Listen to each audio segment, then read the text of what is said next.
English Bite. Simple English Podcast Series. Podcast Episode 6. Asking for directions in a city.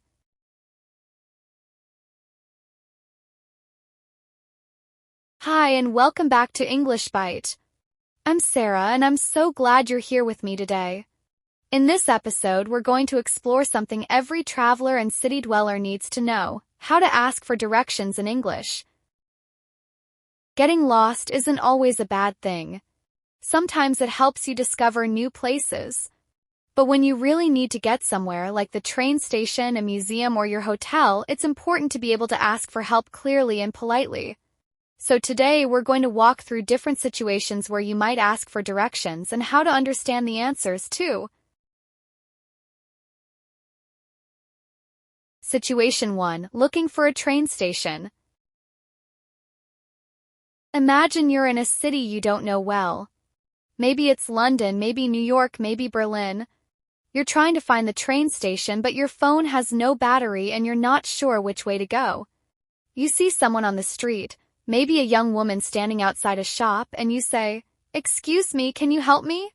She smiles and says, "Sure, what do you need?" You say, "I'm looking for the train station." She thinks for a moment and replies, "Yes, go straight for 2 blocks, then turn left at the bank. You'll see the station on your right next to the park." Let's stop here for a second and look at some useful words. Go straight, walk forward without turning, turn left, turn right, change direction, block, the space between streets, next to, beside something, on your right, on your left, where something is located, across from, opposite side of the street. Now imagine repeating the directions back to make sure. Go straight, turn left at the bank, and the station is on the right. She says, "That's right." You say, "Thank you so much." And she smiles, "No problem. Have a great day." Situation 2. Finding a cafe. Now, let's say you're hungry. You want to find a cafe to sit down, have a coffee, maybe use the Wi-Fi. You stop a man walking a dog and say, "Hi, is there a cafe near here?" He nods and says, "Yes, there's a good one just around the corner. Walk to the end of this street, turn right, and it's next to a bookstore." Again, you repeat, "So, to the end of the street, turn right, and it's next to the bookstore?" Exactly. You follow the directions, and a few minutes later, you're sitting in a warm cafe, sipping a cappuccino and checking your email. Success. Situation 3. You didn't understand. But sometimes people speak too fast. Or maybe the directions are too long. Don't worry, this is normal. You can say, "Sorry, could you say that again, please? Can you speak a little more slowly? Can you show me on the map?" Most people will be happy to help. You can even hand them your phone and say, "I'm trying to go here, can you point the way?" Useful vocabulary.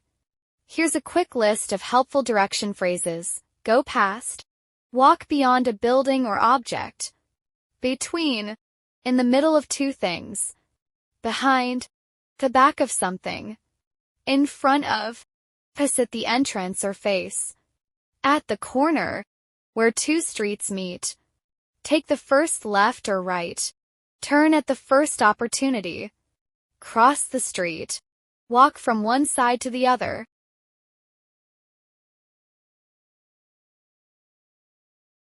And some polite ways to ask. "Excuse me, can you tell me how to get to the museum? Is this the way to the bus station? Where is the nearest ATM? How far is it from here? Is it within walking distance?" Personal story. Let me tell you a real story. A few years ago, I was in Tokyo. I had just arrived, it was evening, and I was looking for my hotel. My phone's GPS wasn't working and I couldn't read the Japanese signs. I saw a young man near a convenience store and asked, "Excuse me, do you know where the Sakura Hotel is?" His English wasn't perfect and my Japanese was very basic. But with a mix of English, hand gestures, and a lot of patience, he helped me find my way. In fact, he walked with me for about 10 minutes just to make sure I didn't get lost again. That experience reminded me, language is powerful, but kindness is even more powerful. When you're polite, people often do more than help, they connect. Your turn. Here's a small exercise for you. Think of a place in your city, maybe a cafe, a bookstore, or a park. Now imagine giving directions in English from a central place like the train station. Try saying it out loud. Go straight for 2 blocks. Turn left at the traffic light. It's across from the supermarket. You can even write it down or practice with a friend. The more you practice, the more natural it becomes. Bonus tip: be friendly. When asking for directions, smile, make eye contact, and say thank you after. It sounds simple, but a friendly attitude makes people more willing to help even if their English isn't perfect either. And don't worry about mistakes. If you mix up left and right, or forget a word, it's okay. Most people will still understand and you'll learn as you go. Wrap up. So, let's review what we've learned today: how to ask for help, how to understand common direction phrases, what to say if you didn't understand, how to sound polite and confident. This is real-life English and you're already using it. That's it for today's English Bite. In the next episode, we'll talk about the weather, small talk, seasons, and everyday expressions that help you sound like a native speaker. Until then, take care, and if you get lost, just remember, all roads lead to more English practice. Bye for now.